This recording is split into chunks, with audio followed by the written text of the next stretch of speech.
வணக்கம். இன்னைக்கு எப்படி வெந்தய குழம்பு வைக்கிறதுன்னு பார்க்கலாம். அதுக்கு இங்க நான் ஒரு மேசைக்கரண்டி வெந்தயம் எடுத்து அதை கொஞ்சம் தண்ணியில நல்லா ஊற விட போறேன்.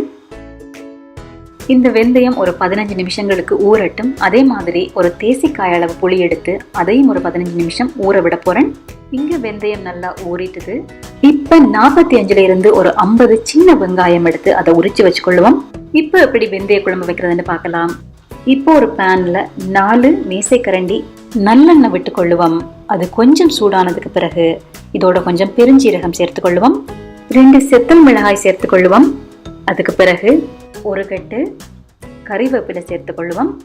இப்ப இதோட 4 உள்ளிப்பல்லும் அதோட உரிச்சு வச்சுக்கிற இந்த எல்லா வெங்காயத்தையும் சேர்த்து ஒரு 5 நிமிஷத்துக்கு நல்லா வதங்க விடுவோம்.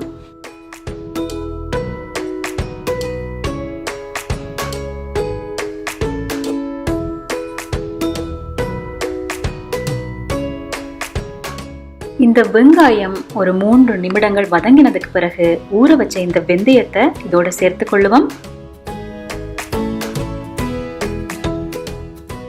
வெந்தயம் சேர்த்ததுக்கு பிறகு ஒரு 1/4 கரண்டி மஞ்சள் தூள் சேர்த்து கொள்ளுவோம். அதோட தேவையான அளவு உப்பும் சேர்த்து கொள்ளுவோம். 2 மேசைக்கரண்டி கறிமிளகாய் தூள் சேர்த்து கொள்ளுவோம். எல்லாத்தையும் சேர்த்து நல்லா ஒரு கப் இரட்டி விட்டுட்டு இப்ப கரைச்சி வச்சுக்கிற இந்த புளியை இதோட சேர்த்து கொள்ளுவோம். இதோட ஒரு கப் தண்ணியும் சேர்த்து நல்லா கலந்து விட்டுட்டு இத மூடி ஒரு 10 நிமிஷம் நல்லா அவிய விடுவோம்.